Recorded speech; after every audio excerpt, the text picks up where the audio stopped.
সুপ্রিয় দর্শক শ্রোতাবৃন্দ, এই দুই হাত দিয়ে আমি যে বৃক্ষই লাগাই না কেন সেই বৃক্ষের প্রাথমিক খাবার হিসেবে কিন্তু আমি এই সারটা দিই। কি সার এটা? জৈব সার। এটা শুধু জৈব সার নয়, এটা কিন্তু জৈবর সাথে আছে রাসায়নিক সার, এবং যে রাসায়নিক সারে এবং জৈবের মিশ্রণে যে সার, এই সারটা যে কোনো গাছের গোড়ায় দিলে আপনার কোনো ক্ষতি হবে না, বরং গাছটা খুব সুস্থ সবলভাবে একই সমানভাবে গড়ে উঠবে। আমি একটা মরিচ গাছ যদি রোপণ করি, সেই গাছের গোড়ায় আমি এই সারটাই দিব। যতদিন পর্যন্ত ফুল ফল না আসবে ততদিন পর্যন্ত কিন্তু আমার একটাই সার গাছের জন্য চলবে।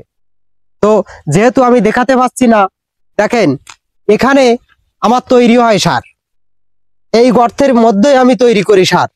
যেহেতু তৈরি করা হয়ে গেছে, আমি ওখানে এই পাশটায় উঠায় রাখেছি, এবং তৈরি করার পর সারটা যখন আপনি তৈরি করবেন তখন কিন্তু আপনি ছায়া জায়গায়, এই যে দেখতে পাচ্ছেন এই জায়গাটা আমার ছায়া জায়গা, এই ছায়া জায়গায় আপনার বাতাসে সেই সারটা শুকাবে।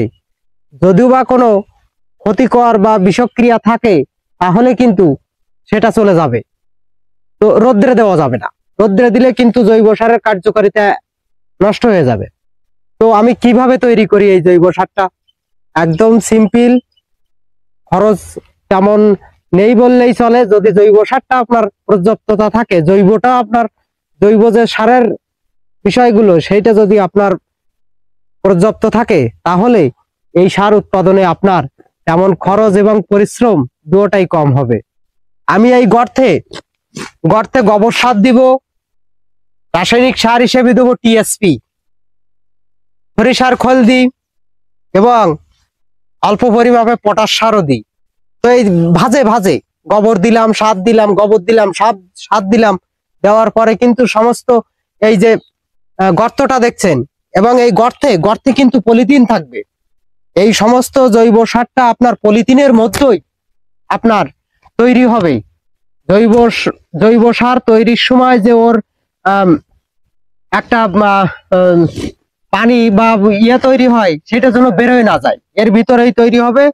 তো এভাবে আপনি দেওয়ার পর আপনি পানি দিবেন, এবং মাসে একবার অন্তত আপনি কোদাল দিয়ে উল্টাই দেবেন।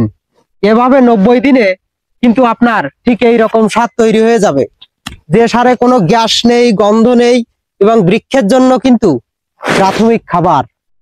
তো এই সারটি উৎপাদন করতে আমার খরচ তেমন নেই বললেই চলে, যেহেতু এই গোবর সারটা আমার বাড়িতে আছে, কিছু রাসায়নিক সারের খরচ। তো বন্ধুরা, আপনারা যদি অর্গানিক সবজি করতে চান, তো এই জৈবর সাথে রাসায়নিক সারের মিশ্রণ করে আপনারা কিন্তু এই পদ্ধতিটা অবলম্বন করতে পারেন। তো সরাসরি আমরা যখন কোনো সার, বিশেষ করে রাসায়নিক সার যখন কোনো গাছের গোড়ায় সরাসরি প্রয়োগ করি, তখন কিন্তু আপনার মাটির কার্যকারী ক্ষমতা কিন্তু কমে যায়, এবং ধীরে ধীরে কিন্তু খরচটার পরিমাপও বেড়ে যায়।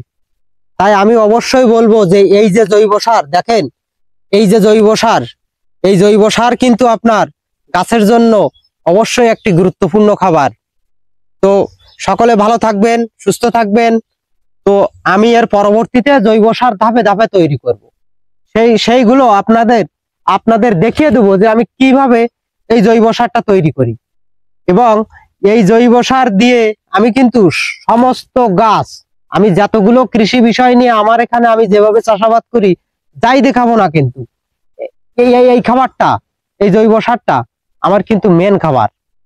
বিশেষ করে ফল দেওয়া গাছগুলোতে যতদিন পর্যন্ত ফল ফুল না আসবে, এই একটাই খাবার আমার চলে যাবে। তো সুপ্রিয় দর্শক শ্রোতাবৃন্দ, এই ছিল জৈব সারের একটা ভিডিও, যে কিভাবে সহজে আপনি জৈব সার অতি সহজে আপনি উৎপাদন করতে পারবেন। তো পদ্ধতিটা যদি অবলম্বন করেন, আমি আশা করি আপনারা কম খরচে, কম পরিশ্রমে, খুবই সহজেই জৈব সার আপনি উৎপাদন করতে পারবেন। তো সকলে ভালো থাকুন, সুস্থ থাকুন।